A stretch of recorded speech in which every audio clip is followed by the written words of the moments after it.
Assalamualaikum warahmatullahi wabarakatuh. Nama saya Gipari Jabal Torik, NIM saya 2206072. Di sini saya akan menjelaskan cara kerja mesin otomata pada setiap tata bahasa Chomsky. Yang pertama, finite state automata. Keadaan state mesin otomata FSA memiliki jumlah keadaan yang berbeda-beda. Setiap keadaan mempresentasikan kondisi internal mesin pada suatu waktu tertentu. Transisi mesin otomata dapat berpindah antara keadaan-keadaan ini melalui transisi. Transisi ini terjadi ketika mesin menerima masukan tertentu. Transisi ini didefinisikan dalam tabel transisi yang menggambarkan bagaimana mesin berpindah ke keadaan lain berdasarkan masukan yang diterimanya. Masukan input. Mesin otomata menerima masukan dari lingkungan eksternal. Masukan ini dapat berupa simbol, karakter, atau sinyal lainnya. Berdasarkan masukan yang diterima, mesin akan berpindah ke keadaan lain sesuai dengan tabel transisi. Keadaan awal atau initial state. Mesin otomata memiliki keadaan awal di mana mesin berada pada awal operasinya sebelum menerima masukan pertama. Selanjutnya, keadaan akhir atau final state. Salah satu atau beberapa keadaan dalam mesin otomata dapat diidentifikasi sebagai keadaan akhir. Jika mesin berada dalam keadaan akhir setelah menerima serangkaian masukan, maka mesin dianggap telah menyelesaikan tugasnya. Selanjutnya, keluaran atau output. Mesin otomata juga dapat menghasilkan keluaran berdasarkan masukan dan keadaan saat itu. Output ini tidak selalu ada dalam semua jenis FSA, tergantung pada aplikasinya. Selanjutnya, siklus. Mesin otomata dapat beroperasi dalam siklus berulang-ulang, menerima masukan, berpindah ke keadaan lain, dan mungkin menghasilkan keluaran.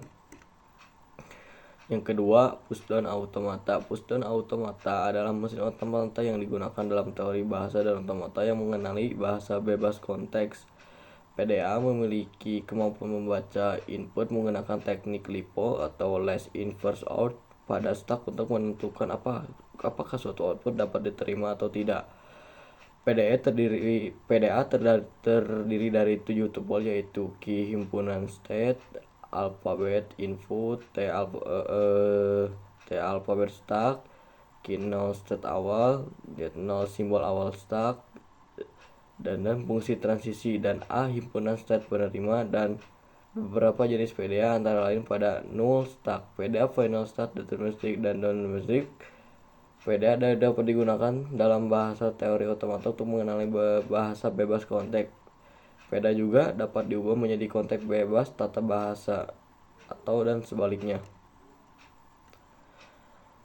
Selanjutnya, tumpukan stack. Salah satu komponen penting dalam PDA adalah tumpukan.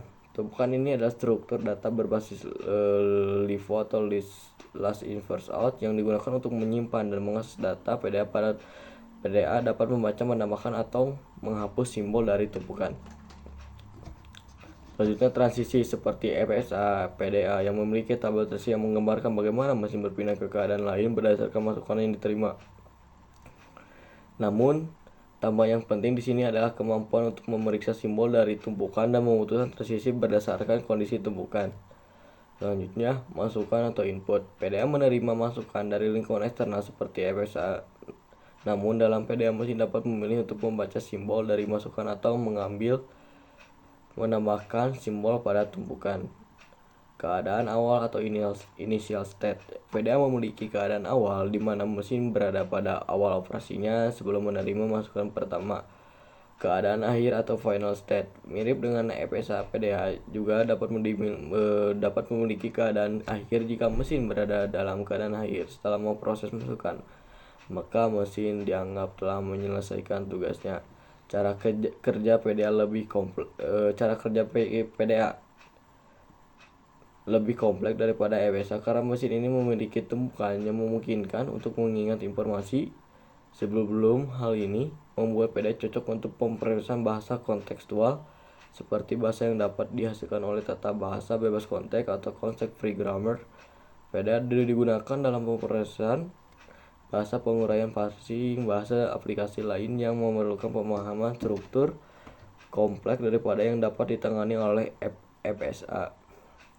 Yang ketiga, Linear bounded automata. Linear bounded automata adalah bentuk mesin Turing yang terbatas, yang bukannya tidak terbatas, melainkan dibatasi oleh beberapa fungsi linear yang dapat dihitung. Keuntungan dari mesin ini adalah bahwa kebutuhan memorinya terbatas atas RAM, dapat diprediksi, bahkan jika dieksekusinya bersifat rekursif di beberapa bagian.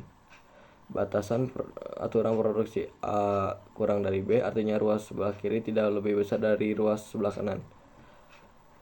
Selanjutnya, keadaan state. Seperti pada model otomata lainnya, LBA juga memiliki jumlah keadaan yang berbeda. Setiap keadaan mempresentasikan kondisi internal mesin pada suatu waktu tertentu. Pita atau TEF. Pita dalam LBA adalah media yang digunakan untuk menyimpan masukan dan tumpukan yang digunakan dalam komputasi. Pita ini memiliki panjang yang terbatas yang membedakan dari mesin Turing penuh yang memiliki pita tak terbatas. Selanjutnya, tumpukan atau stack. Seperti pada push down automation, LBA yang memiliki tumpukan, tetapi tumpukan ini memiliki panjang yang dibatasi oleh panjang pita. Mesin hanya dapat membaca, menulis, atau menghapus simbol pada pita sepanjang tumpukan saat ini. Transisi. LBA memiliki tabel transisi yang menggambarkan bagaimana mesin berpindah ke keadaan lain berdasarkan masukan yang diterima dan simbol yang dibaca dari pita. Transisi ini juga memungkinkan operasi pada tumpukan sesuai dengan masukan dan keadaan saat ini. Selanjutnya, masukan atau input.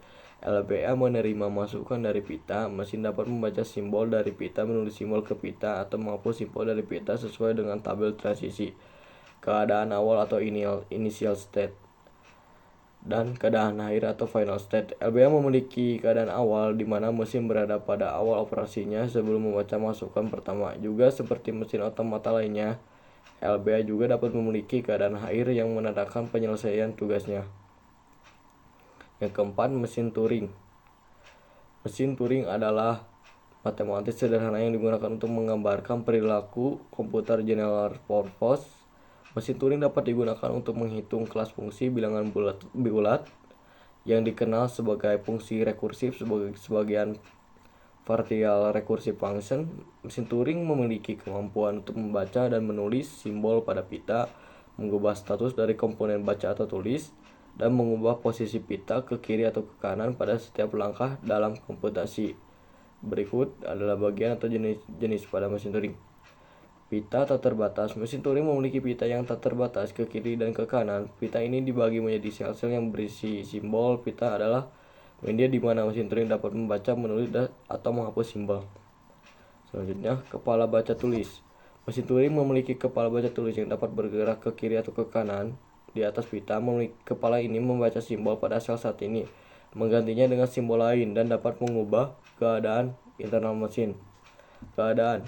Mesin Turing memiliki seperangkat keadaan yang berbeda-beda. Keadaan ini mempresentasikan kondisi internal mesin pada suatu waktu tertentu. Tabel transisi. Mesin Turing memiliki tabel transisi yang mendefinisikan bagaimana mesin akan berperilaku berdasarkan simbol yang dibaca dari pita dan keadaan saat ini. Tabel ini menentukan tindakan apa yang harus diambil oleh mesin, yaitu baca, tulis, atau bergeser ke kiri atau ke kanan. Masukan. Awalnya, masukan ditempatkan pada pita. Mesin Turing memulai operasinya dengan membaca simbol pertama dari pita. Operasi. Mesin Turing membaca simbol dari pita sesuai dengan tabel transisi, melakukan operasi yang ditentukan, mengubah keadaan saat ini, dan memindahkan kepala baca tulis berlanjut sampai mencapai mesin keadaan akhir atau berjalan tanpa henti. Keadaan akhir. Mesin Turing dapat memiliki keadaan akhir yang menunjukkan penyelesaian tugas yang diinginkan. Misalnya, jika mesin Turing dirancang untuk mengenali bahasa tertentu, maka mencapai keadaan akhir menunjukkan bahwa kata tersebut diterima oleh mesin sebagai bagian dari bahasa tersebut.